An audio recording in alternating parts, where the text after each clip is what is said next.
நேற்றைய தினம் நாடாளுமன்றத்தில்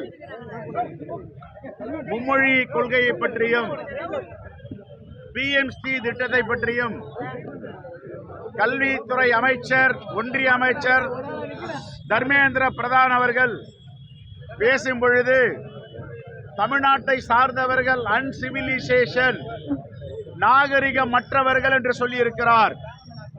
நம்முடைய நாடாளுமன்ற உறுப்பினர்கள் வெகுண்டெழுந்து இதை கண்டனத்தை பதிவு செய்திருக்கிறார்கள். உலகம் முழுவதும் மிகப்பெரிய எதிர்ப்பு எழுந்தது. இந்த எதிர்ப்பை தாங்க முடியாமல் தர்மமே இல்லாத பிரதான் தர்ம பிரதான், தர்மம் என்றால் என்னவென்று தெரியாத பிரதான் தர்ம பிரதான். தமிழ்நாட்டு மக்கள் ஒவ்வொருவரிடமும் 8 கோடி மக்களிடம் நிபந்தனையற்ற மன்னிப்பு கேட்க வேண்டும். எப்பொழுதெல்லாம் தர்மேந்திர பிரதான் தமிழ்நாட்டுக்கு வருகிறாரோ, தமிழ்நாடு காங்கிரஸ் பேரியக்கம் அவர் செல்கின்ற இடங்களெல்லாம் கருப்பு கொடி காட்டும்.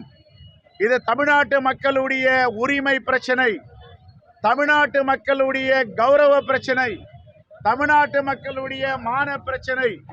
உலகத்திலே மூத்த குடி தமிழ் குடி என்று ஆதாரப்பூர்வமாக நிரூபிக்கப்பட்டு இருக்கிறது.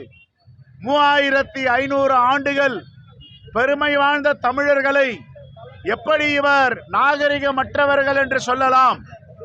ஆனால் ஒரே ஒரு கேள்விதான் நாங்கள் கேட்கிறோம். இவ்வளவு நடந்த பிறகும் தமிழ்நாட்டில் ஒரு தேசிய கட்சி என்று சொல்லிக் கொள்ளுகிறார்கள்.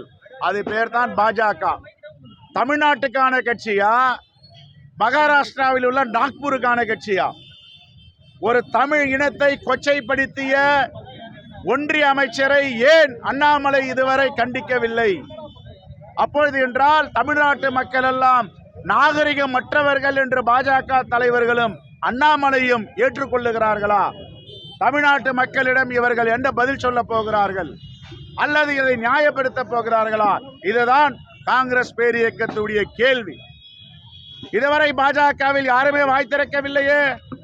இதற்காக வாய் திறக்கவில்லை. ஒரு இனத்தை கேவலப்படுத்தி இருக்கிறார், ஒரு இனத்தை அவமானப்படுத்தி இருக்கிறார். குறைந்தபட்சம் இது தவறு என்று கூட சுட்டிக்காட்ட மனமில்லை என்றால் இந்த பாஜக கட்சி தமிழ்நாட்டுக்கான கட்சியா என்ற கேள்வியை நாங்கள் இங்கே வைக்கிறோம். ஏங்க, பிஜேபிக்கு தமிழ்நாட்டு மக்கள் மீது அக்கறை இருக்கிறதா? தமிழ்நாட்டுடைய எதிர்காலத்தில் சிந்தனை இருக்கிறதா? அவர்கள் தமிழ்நாட்டு ஆட்சிக்கு தொந்தரவு கொடுப்பதும், தமிழ்நாட்டு முதலமைச்சரை பார்த்தால் பயப்படுவதும், அச்சம் ஏற்படுவது இதே வேலையா இருந்தாங்கல்ல, இதுக்கு பேர் ஒரு ஒன்றிய அரசா என்பதை தான் மக்கள் கேட்கிறாங்க.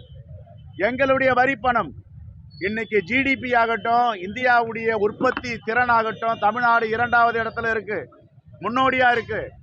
தமிழ்நாட்டு மக்களுடைய உழைப்பு வரி பணம் எங்கெங்கேயோ எடுத்து செல்றாங்க.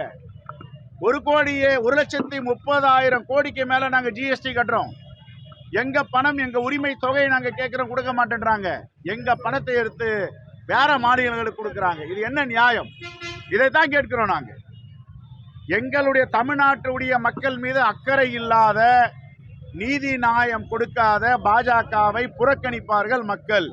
2026 சட்டமன்ற தேர்தலில் பாஜகவை எந்த தொகுதியிலும் நோட்டாவுக்கு கீழே வாக்குகள் பெறுகின்ற ஒரு விஷயத்தை தமிழ்நாட்டு மக்கள் உருவாக்குவார். இது மக்கள் போராட்டம். இது மக்கள் போராட்டமா மாறும். நீ மும்மொழியை திணிக்காதீங்க. எங்களுடைய குழந்தைகள் எதை படிக்க வேண்டும் என்று எங்கள் குழந்தைகள் தீர்மானிப்பாங்க. தமிழ்நாட்டு குழந்தைகள் ஜெர்மன் படிக்கணுமா படிப்பாங்க, பிரெஞ்சு படிக்கணுமா படிப்பாங்க, இந்தி படிக்கணுமா படிப்பாங்க. இந்தி பிரச்சார சபாவை இருக்குங்க. நாங்க யாரும் இந்தி பிரச்சார சபாவை இழுத்து மூடுங்கன்னு சொல்லலையே. திணிக்காதீங்கன்னு சொல்றோம். இம்போஸ் பண்ணாதீங்க, ஃபோர்ஸ் பண்ணாதீங்க. இதுதான் எங்களுடைய கேள்வி. நீங்க எல்லாத்தையும் நாங்க என்ன சொல்றோமோ அந்த உணவை தான் சாப்பிடணும், நாங்க என்ன சொல்றோமோ அந்த உடையத்தான் அணியணும். எங்க குழந்தைகளுக்கு நீ யார் சொல்லிக் கொடுப்பது தான் கேட்கிறோம். இதைத்தான் எதிர்க்கிறோம். ஆகவே பாஜகவுடைய கொள்கை கோட்பாடு மனித நேயத்திற்கு எதிரானது.